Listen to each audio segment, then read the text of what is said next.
From acting to cooking to a life on the edge of rock stardom, Valerie Bertinelli seems like she's seen it all, but her story is sadder than you might think.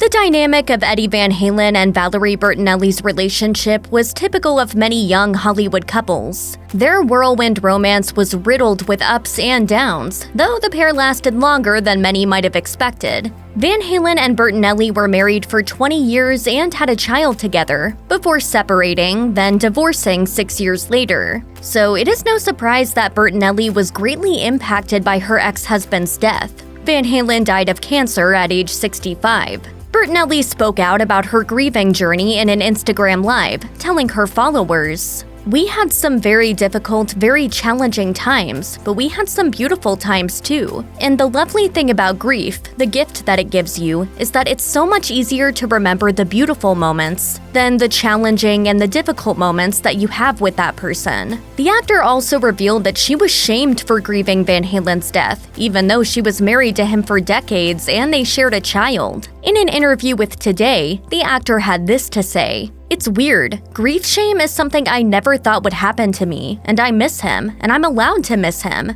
He was a huge part of my life." Although the One Day at a Time star speaks mostly positively about her and Eddie Van Halen's relationship, she admits the marriage had its tumultuous moments. We went through a lot of hell as well. I mean, we weren't really good to each other at a lot of points in our lives because we met so young. The pair tied the knot when Van Halen was 26 and Bertinelli 20, so they went through the struggles young couples typically endure, all while living high-profile lives. In her book Losing It, Bertinelli discussed the factors that led to the breakup, writing, "It wasn't one thing or another as much as it was everything together. There was a lot going on. Ed's fights with David Lee Roth, Ed's drinking and coke, his obsessive work habits." Despite toxic moments throughout the relationship, however, Bertinelli remained on good terms with Van Halen over the years. Although Valerie Bertinelli and Eddie Van Halen had a troubled past, they didn't let that get in the way of their friendship. Bertinelli managed to work through her heartache to maintain a positive relationship with her ex-husband. She spoke about their deep connection on the Today Show, sharing, "When I think of soulmate, I think of souls that come here to experience this life on Earth together again and get to a higher place. I definitely know that was part of Ed. I loved his soul deeply." Perhaps it was this undeniable connection that helped the couple settle their differences, something Bertinelli is seemingly grateful for. Bertinelli said on Today, "I'm so happy that we were able to come to a beautiful place by the end of his life, and, I wish he was still here." The Hot in Cleveland star also wrote about her post-divorce relationship with Van Halen in her book, Enough Already. Apparently, the actor and her ex-husband agreed they needed to stay in each other's lives. Bertinelli wrote, "The love we have always had for each other proved stronger and more resilient than anything else. We chose to remain friends and family. And while they mended their relationship, they ended up having to say goodbye too soon, a fact that still hasn't settled with Bertinelli yet." She told the Today Show that she has tried to text Van Halen a few dozen times since his death. Love is just so important to remember, even when you're going through all of the pain. While pregnant with Valerie Bertinelli, her mother, Nancy, lost her 17-month-old baby boy. As a result, the star had to watch her mother grieve as she grew up. The actor detailed the tragedy in an interview with People, telling the outlet, "He died in the most horrible way. They were visiting a friend's farm and he wandered off unsupervised and drank poison out of a bottle that wasn't supposed to have poison in it. It was a soda pop bottle." Bertinelli was not informed of her baby brother's passing until later in her life. Her family kept the death a secret in hopes of protecting their daughter. In her interview with People, Bertinelli went on to explain that motherhood allowed her to better understand just how resilient her own mother must have been, being able to care for a newborn while mourning the loss of a child. Bertinelli told the outlet, "My mother had to keep going, and I learned that from her. She had to carry on. She had a very hard life. She always tried to make the best of everything." In Hollywood, many women fall victim to the unrealistic expectations placed upon their appearances, and Valerie Bertinelli was no exception. The actor has opened up about the struggles she's faced with her body image and food. Bertinelli shared in an interview with E.T., "It's a very toxic relationship, and I think that being judged on your size is never okay. But I learned at a very young age that I was unlovable if I gained weight, and that's a lie." Bertinelli also took to Instagram to share a video she recorded during a time when she was struggling with confidence. In it, she explained she began spiraling after seeing a photo of herself she wasn't happy with. She explained to ET how she was able to overcome that moment of hardship. "I felt myself spiraling, and I think that's when we stop ourselves and start to look at all the beautiful gifts we have in our life." Over the years, Bertinelli has managed to repair her relationship with food, telling ET, "I used to just have such a difficult relationship with food, and I'm not going to do that anymore. It started off as love, and now it's back to love again." Although the Touched by an Angel actor still has bad days, she is seemingly on the road to recovery. There's always a loving way to look at yourself as opposed to beating yourself up.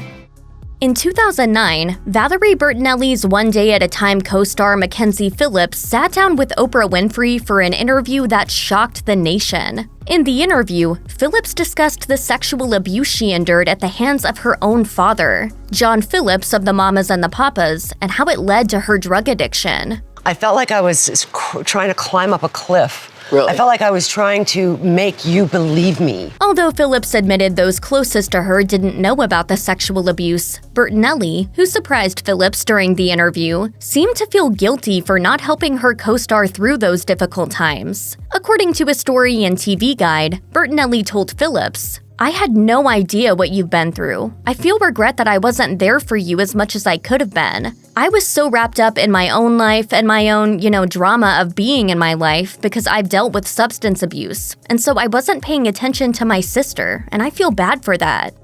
Valerie Bertinelli's son, Wolfgang Van Halen, is taking care of his father's legacy. Wolfgang played as Van Halen's bassist in the early days of his career before starting his own band, Mammoth WVH. The rock band was nominated for a 2022 Grammy for their song Distance, which pays tribute to Eddie Van Halen. Wolfgang spoke with the publication about his reaction to seeing the song's music video for the first time, saying, "I wanted to show what an amazing father he was, and not just the guitar player everyone thought. I remember the first time watching it with my girlfriend, I was sobbing so much I had to hand her the phone." Luckily, Wolfgang seems to have a strong support system around him. Aside from his girlfriend, Bertinelli has been with him as well, and she shared their mourning Eddie's death together. Bertinelli said in an interview on Today, "We're doing okay. We spent the holidays together. I'll see him later today. We've been spending a lot of time together." While they seem to have always had a close bond, working through this hard time appears to have solidified their relationship even more.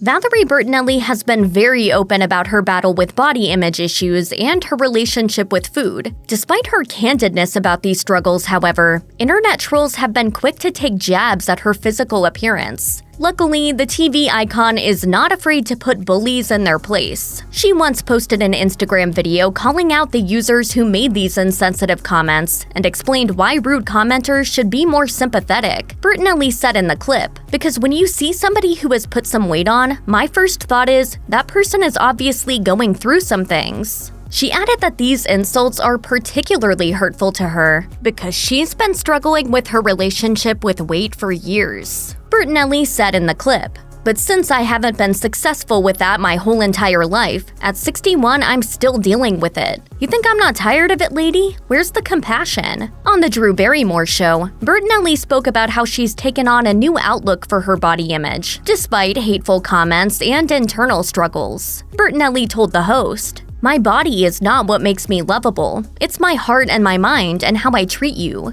Am I leading with kindness? Am I being respectful to another human being? Am I treating them the way that I want to be treated? The star seems to be rather resilient after enduring years of public scrutiny.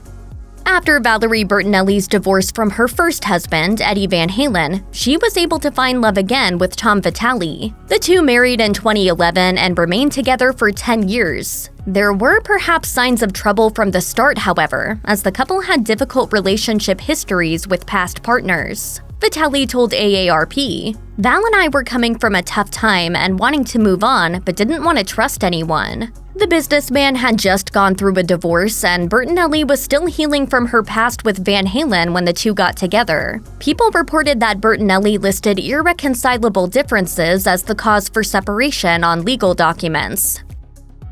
Betty White's death put millions in a somber mood, but Valerie Bertinelli was among those who were most impacted by the actor's death. The co-stars worked on the set of Hot in Cleveland together for years and became close throughout their time on the show. Bertinelli revealed in a Today interview that the time she spent with White off-camera was particularly memorable. My favorite Betty memories are when the four of us, Betty and Jane and Wendy and I, we would go out to dinner and we would just enjoy ourselves. It seems White knew all of the best eateries in town because Bertinelli also shared, "We would usually go to one of Betty's favorite restaurants and just be hanging out with the girls. It was relaxed, and she's just so lovely and so funny and real. She's just one of the kindest people I've ever known." The Losing It author also paid tribute to her beloved co-star with a heartfelt Instagram post. Bertinelli wrote in the caption, "Rest in peace, sweet Betty. My God, how bright heaven must be right now." The actress later announced in another Instagram post that she had come together with the Food Network to re-air 2 episodes of Valerie's home cooking that featured White, Leaves, and Malik. Bertinelli wrote in part in the caption, "I'm so happy about this." This sweet sentiment shows just how much Bertinelli cared for her dear friend. Wolfgang Van Halen's relationship with his Hall of Fame surname hasn't always been easy, especially when it comes to his music career. He and Dad, Eddie Van Halen, were close, and many of his saddest moments revolve around his father's untimely death. Wolfgang Van Halen, known as Wolf, was only 15 when he joined his father's band, replacing Michael Anthony as bassist. In his Behind the Music special, Wolf revealed that he became acutely aware of how bad his father's struggle with addiction was after he started touring with Van Halen, saying, "In '07, it's like there was nothing there. It's like the pupils were black, and there was nothing behind it." According to Wolf, the stress of his parents' 2005 divorce drove his father deeper into addiction. Wolfgang didn't agree to join Van Halen for fame or personal glory. In an interview with Spin, he said, "I just wanted to keep my dad alive." I think me being there kept him grounded, for the most part. He turned out to be such a positive influence on his father that in 2007, Eddie checked into rehab. However, some Van Halen fans didn't see Wolf's addition to the band as beneficial at all. Speaking to Classic Rock, Wolfgang explained, "I'd become the biggest enemy of every 40 to 50-year-old man out there in the world. It was something I didn't know how to handle. That did a lot of damage to me." In an interview with The Telegraph, Wolf said that some angry Van Halen fans even accused him of pretending to play his guitar during shows. Singer David Lee Roth wasn't always receptive to Wolf's contributions to the group either, and once refused to record a song that he, Eddie, and Alex Van Halen had written.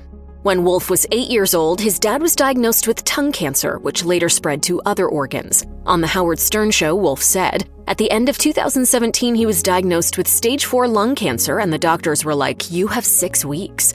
However, Eddie underwent treatment in Germany that extended his life by 3 years. I got 3 more years with him. 2 years before Eddie's lung cancer diagnosis, Wolf started talking to him about the possibility of a Van Halen reunion tour, with him opening for the band. He told Howard Stern, That was real, and we were so excited about it, all of us. It just didn't pan out. In a later interview with The Washington Post, Wolf blamed the COVID-19 protocols in place in 2020 for halting his dad's trips to Germany for treatment and destroying any possibility of a final Van Halen hurrah. Wolf delayed the release of Mammoth WVH's self-titled album to be with his dad in his final years. On Behind the Music, he recalled getting a call from Eddie on the day he was diagnosed with a brain tumor. What his father was saying to him didn't make sense, Wolf shared. It's not easy to see someone you look up to as a pillar of strength and have to be that pillar of strength yourself. In October 2020, Wolfgang Van Halen shared the tragic news that Eddie Van Halen had died at age 65, posting on X, "My heart is broken and I don't think I'll ever fully recover from this loss." A month later, Wolf released his single Distance and an accompanying music video that featured emotional home movie footage of him and his dad. In one of the early shots, Eddie beams while holding his baby boy. I mean, the whole thing is as personal as it can be. Songwriting is a really therapeutic thing for me. So. Wolf wrote the song before Eddie's death and expected Eddie to still be alive when he released it. He told Howard Stern that performing would forever be bittersweet for him without his dad in his life, saying, "There's no way I'll never be able to think about him no matter what I do, which is good but also hurts a lot."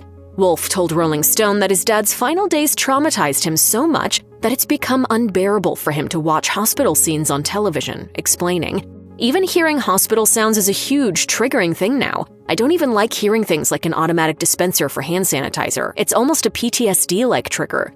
In his grief, Wolf tried to protect his family. He took to X in October 2020 to accuse Us Weekly of misrepresenting a cover story by making it seem like the tabloid had interviewed his mom, Valerie Bertinelli, when it hadn't, writing, "The only thing printed in this piece of toilet paper that's true is that we all loved my father." On the first anniversary of Eddie's death, Wolf wrote on Instagram, "I miss you so much it hurts. I'm trying to do my best here without you, but it's really hard."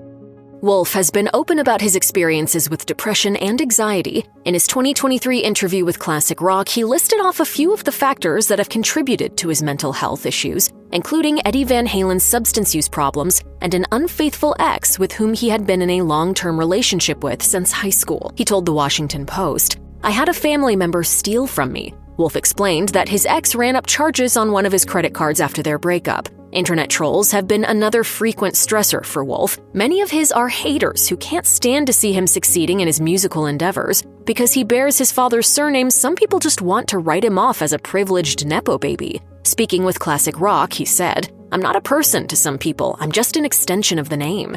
In 2022, the online vitriol was beginning to take a serious toll on him. He told Guitar World, "I don't think my emotional and mental well-being have been any lower." Wolf has taken on his trolls directly on their turf and addressed them in his music, but in 2024, he decided to try a different approach to dealing with toxic internet behavior. On an episode of WTF with Marc Maron, he revealed, "I've taken a step back, and it's done wonders for my mental health."